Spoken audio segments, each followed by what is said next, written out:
আসসালামু আলাইকুম প্রিয় দর্শক, অন্য মঞ্চের আলাপচারিতায় আপনাদের সকলকে আমন্ত্রণ জানাচ্ছি। 2024 সালের 5ই আগস্ট ক্ষমতাচ্যুত হওয়ার পরেও আওয়ামী লীগকে কখনোই ঠিক সেভাবে দিশেহারা বা স্তব্ধ মনে হয়নি, যেমনটা মনে হওয়া শুরু হয়েছে গত কিছুদিন ধরে, যখন বাংলাদেশে সত্যিকার অর্থেই মনে হচ্ছে একটা নির্বাচনী জোয়ার সৃষ্টি হয়েছে। তারেক রহমান দেশে ফিরে আসার মানেই যে তারেক রহমানের পেছনে মার্কিন যুক্তরাষ্ট্র, ভারতের মতো বাংলাদেশের রাজনীতির জন্য গুরুত্বপূর্ণ পরাশক্তিগুলোর সমর্থন আছে, সেটা যেমন বুঝতে কোনো পর্যবেক্ষকের অসুবিধা হবার কোনো কারণ থাকে না। মানে এই ইঙ্গিত স্পষ্ট হয়ে যায় তারেক রহমানের ফেরবার মধ্য দিয়ে।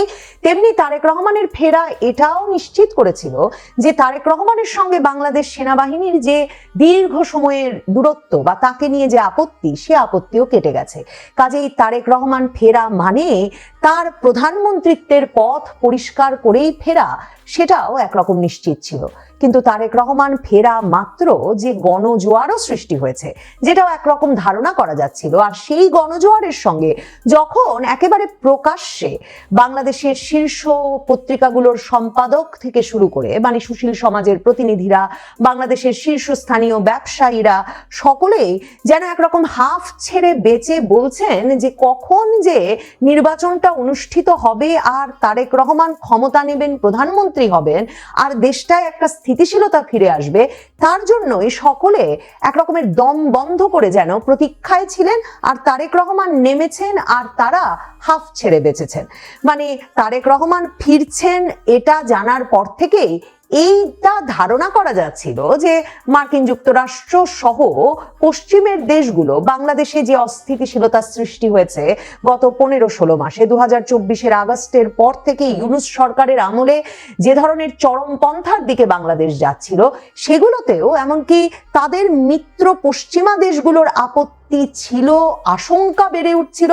কাজেই তারাও মনে করছে যে তারেক রহমানই বাংলাদেশের একটা ঝুঁকিহীন ভবিষ্যতের গ্যারান্টি দিতে পারে। এমন অবস্থায় আওয়ামী লীগ যে বলে আসছিল যে নো ভোট নো ভোট, মানে নৌকা নাই ভোটও নাই, সেটা সম্ভবত যে আর হচ্ছে না, সেটা আওয়ামী লীগকে এখন একরকম মেনে নিতে হচ্ছে। এবং আওয়ামী লীগ সম্ভবত কিছুটা হকচকিত হয়ে পড়েছে। মানে একটা দীর্ঘ সময় আওয়ামী লীগের তরফে না কোনো কর্মসূচি দিতে দেখা যাচ্ছে, না কোনো দিক নির্দেশনা আসছে, যখন নির্বাচনের 1.5 মাসেরও কম সময় বাকি। মানে আওয়ামী লীগ তার মানে একরকম ধরেই নিয়েছে যে নির্বাচনটা এবার আওয়ামী লীগকে ছাড়াই হয়ে যাচ্ছে। আওয়ামী লীগের তাহলে কৌশলটা কি? দেখেন, ভারতের তরফে বরাবর বারবার বিভিন্ন ফোরামে বলে আসা হচ্ছিল যে একটা অন্তর্ভুক্তিমূলক নির্বাচন ভারত মনে করে বাংলাদেশের স্থিতিশীলতার জন্য সবচেয়ে ভালো হবে।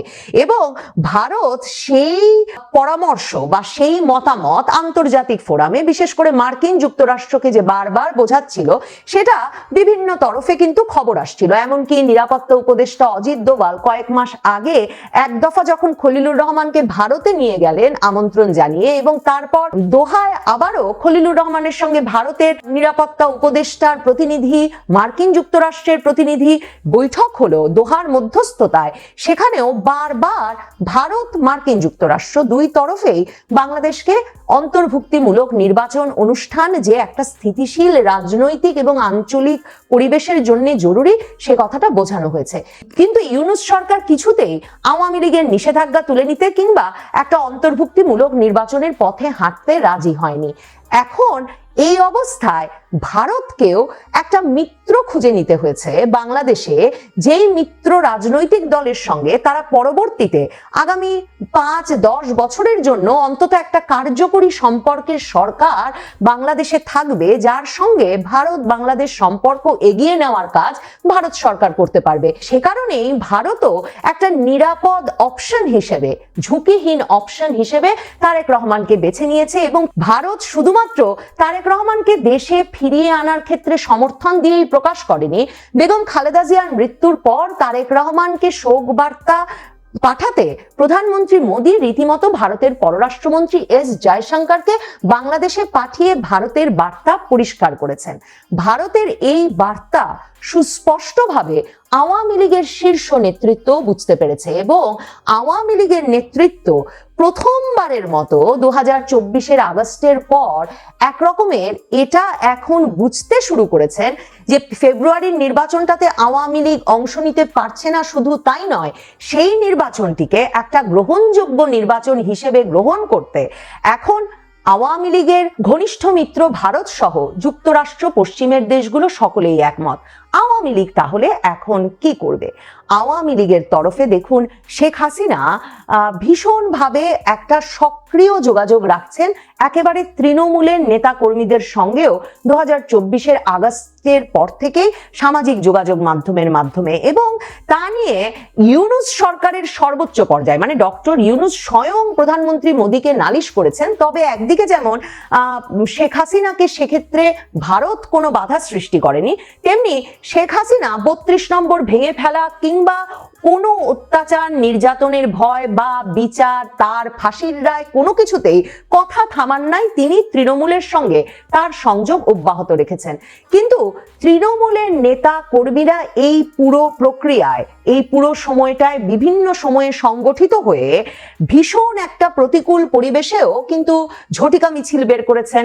সেসব মিছিলের সংখ্যা বেড়েছে, ফ্রিকোয়েন্সি বেড়েছে বিভিন্ন মাসে। 2025 পুরোটা জুড়ে আওয়ামী লীগ মাঠে সক্রিয় ছিল এবং অনেক সময়ই ঝটিকা মিছিলের সংখ্যা এবং স্থায়িত্ব ক্রমাগতভাবে বেড়েছে। মানে ঢাকায় রাজধানীর বুকে প্রকাশ্য দিবালকে আওয়ামী লীগ মিছিলের পর মিছিল, মানে ঢাকার বিভিন্ন রাস্তায় প্রকাশ্য রাজপথে তারা মিছিল বের করেছে। সেসব মিছিলে তারা ব্যানার হাতে নিয়ে সংগঠিত হয়েছে এনসিপির কার্যালয়ের সামনে বাংলা মোটরে দাঁড়িয়ে, তারপর মিছিল করেছে, ভিডিও করেছে, ছবি করেছে এবং সেগুলো সোশ্যাল মিডিয়ায় ছড়িয়ে দিয়েছে। এই ঘটনাগুলো ঘন ঘন কিন্তু আওয়ামী লীগ এবং আওয়ামী লীগের অঙ্গ সংগঠনগুলো ঘটাতে পারছিল। সেই মিছিল, সেই সংগঠিত হওয়ারও পরিমাণ কমে এসেছে যখন সরকার গ্রেফতার আরো বাড়িয়েছে, আটক আরো বাড়িয়েছে, আর যে গ্রেফতার হচ্ছে, যারাই আটক হচ্ছে, তাদের কিছুতেই জামিন হচ্ছে না। এমন একটা অবস্থায় আওয়ামী লীগ তৃণমূলে আর কত শক্তি সঞ্চয় করতে পারবে তার অনেকটাই নির্ভর করছিল যে আওয়ামী লীগকে আসলে নির্বাচনে নিয়ে আসতে আওয়ামী লীগ অন্যদিকে যে কূটনৈতিক তৎপরতা চালাচ্ছিল আওয়ামী লীগের শীর্ষ নেতৃত্ব, সেটা কতটা সফল হয় তার উপরে। কিন্তু আওয়ামী লীগের শীর্ষ নেতৃত্বের যে কূটনৈতিক তৎপরতা, যার প্রভাবে আমরা দেখেছি যে মার্কিন যুক্তরাষ্ট্র, কমনওয়েলথ, যুক্তরাজ্য সহ পশ্চিমের দেশগুলোর প্রতিনিধিরা যখনই তাদের সঙ্গে ডক্টর ইউনূস বা ইউনূস সরকারের কোনো প্রতিনিধির কথা হয়েছে, তারা অন্তর্ভুক্তিমূলক নির্বাচনের কথা বলেছেন। আমরা দেখেছি কমনওয়েলথ মহাসচিব ঢাকা সফরে এসে রীতিমতো অনলাইন মিটিং করেছেন নির্বাচনের গুরুত্বপূর্ণ অংশীদার রাজনৈতিক দল হিসেবে আওয়ামী লীগ নেতৃত্বের সঙ্গে, সজীব ওয়াজেদ জয় সহ আওয়ামী লীগের কয়েকজন নেতার সঙ্গে, এবং সেই অনলাইন মিটিং এর খবরও প্রকাশিত হয়েছে। কাজেই বিভিন্ন পক্ষ কিন্তু চেষ্টা করছিল, জোরালো চেষ্টা চালাচ্ছিল একটা স্থিতিশীল বাংলাদেশের প্রচেষ্টায় একটা অন্তর্ভুক্তিমূলক নির্বাচনের জন্য, আওয়ামী লীগ সহ একটা নির্বাচনের জন্য।